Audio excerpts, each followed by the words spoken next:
So do I just start speaking, or... Oh, yeah, I see the text on screen. Delete last sentence. Crap.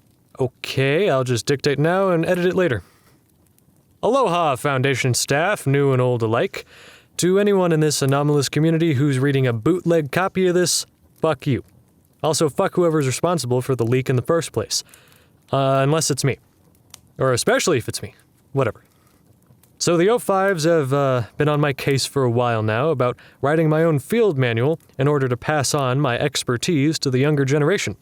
Increasingly so, since I find myself less and less of the younger generation as time goes on. I mean, I'm older than Adam. And by that, I mean older than Adam Savage. The guy from Mythbusters? Anyone remember that show? Anyone? Damn, I'm old.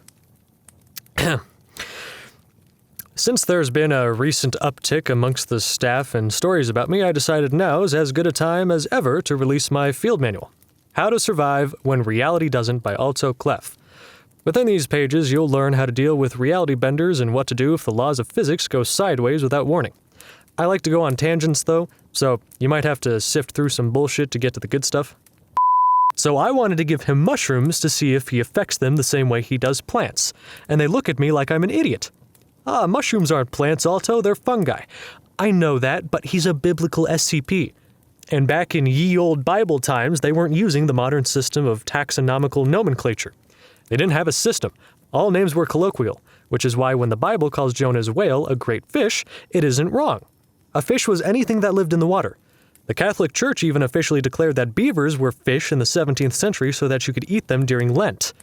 So, if by biblical logic a beaver is a fish, then surely mushrooms are plants, right? At the time Cain was cursed, no one knew what fungi were. Even Aristotle divided the living world into just plants and animals, so it makes sense then that Cain's curse would extend to fungi, which ancient people would not have distinguished from plants. Of course, due to the Foundation's damn bureaucracy, I still don't know. It would be so simple. Just pick up some mushrooms from the nearest supermarket and give them to Cain and see what happens. Denied by the Ethics Committee for reckless endangerment of mushrooms or some bullshit like that. I don't actually know why it was denied, probably just out of spite. I got close to Cain once with a can of Campbell's mushroom soup, but security tackled me before I could open the can. Actually, no, it was Heinz soup. What the fuck was I doing with Heinz soup? Yes, he really rode 682. Yes, he really got a water bottle stuck on his dick. The question remains, can he ride 682 with a water bottle on his dick? So at my level, you'd think I'd know how the Foundation's funded. But I don't. The most frequent response to my requests I get is, there's not enough in the budget for that. To which I most frequently respond, well, what the heck is the budget? How do we acquire resources? And how do we allocate said resources? That's not an unreasonable question. Is a little transparency too much to ask of a covert international organization? Like, I'm pretty sure we built a fake moon once, but Lombardi couldn't get coffee and donuts for his orientation. How does that make sense? So the pataphysics department is imaginary, but it still exists, because that's what pataphysical means, I think? God, I'm not stoned enough for this shit. One of the most common questions I'm asked by lower-ranking personnel is how many SCPs are actually in containment. I tell them it's above their pay grade, but what I don't tell them is it's above my pay grade too. What I do know is you can't go by the database. Entries appear and disappear from that thing multiple times a day sometimes. Some of the files are definitely deliberate disinformation, and not just the 001 entries either. SCP designations get reassigned, there are outdated files still floating around for some reason, plus, due to CK reality shifts, some of the files are from alternate realities and don't exist for us anymore. It's very confusing. I swear I've been to facilities with multiple empty cells that allegedly held SCP objects. Maybe they were all out for testing or something? Who knows? Sometimes I fear we've come so entangled in our own web of lies that none of us know the truth anymore. Sorry, got a little spacey there. Now I think I might be too stoned.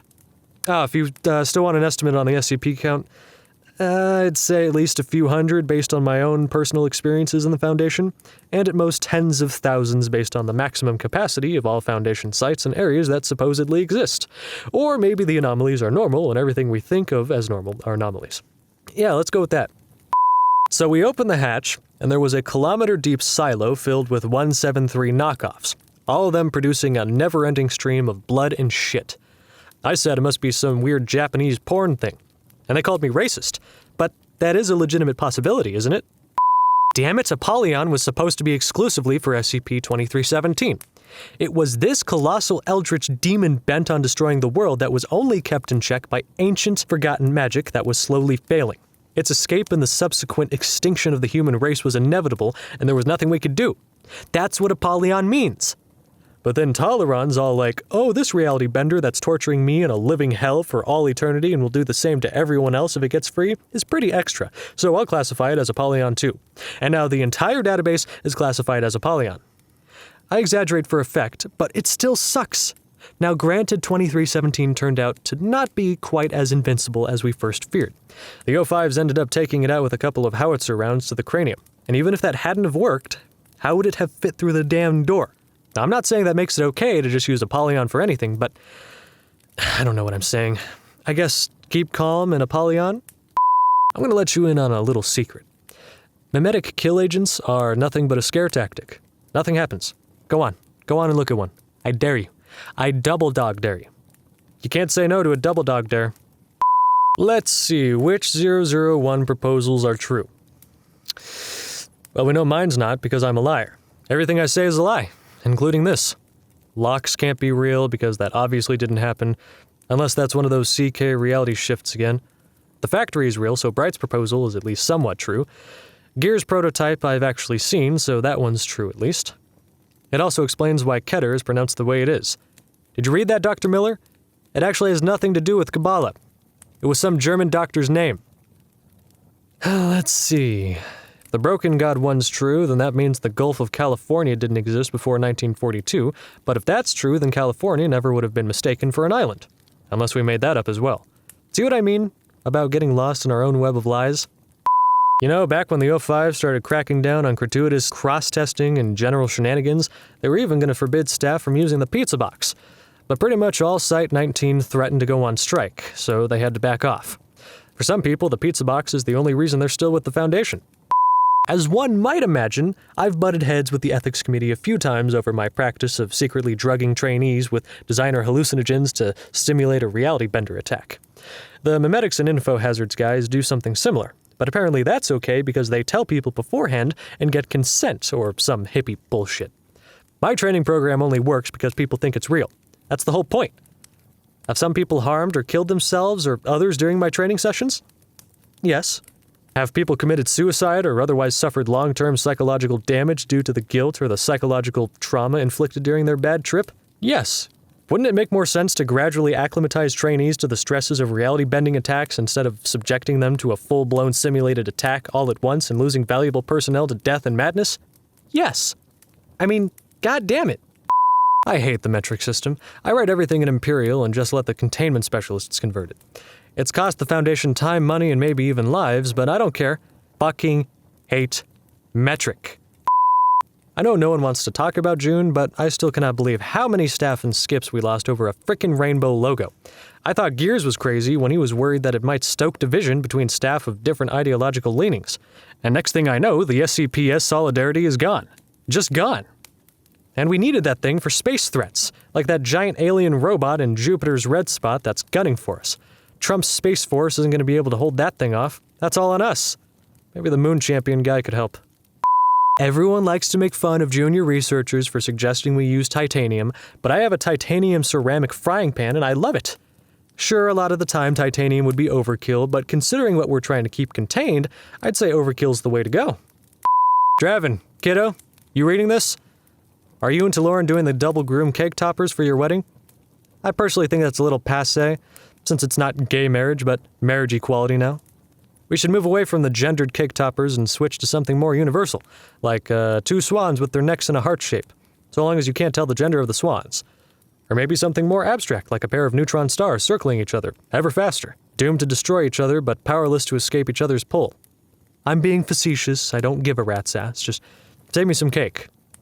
SCP speed dating isn't as dumb as it sounds. It seems everyone's super concerned about the psychological well-being of the monsters we keep locked up in bunkers, and most of those monsters don't want to go the rest of their lives without getting laid, right? Give the dudes condoms, some hormonal implants for the ladies, and we're good to go. I've got a question for you now. Why wasn't I, the Foundation's go-to guy for dealing with reality benders, not part of Project Orpheus, a Cronenberg-esque nightmare of mind rape and body horror to turn reality benders into plug-and-play eigenweapons? Because I'm not stupid. What happened to Dr. Costello and her team was inevitable. You can't control reality benders with reality anchors. Anchors are for emergency, short-term containment only, because sooner or later the bender either figures out how to bypass them or they just plain break down because they're shit. We don't contain benders, we terminate them when they're vulnerable.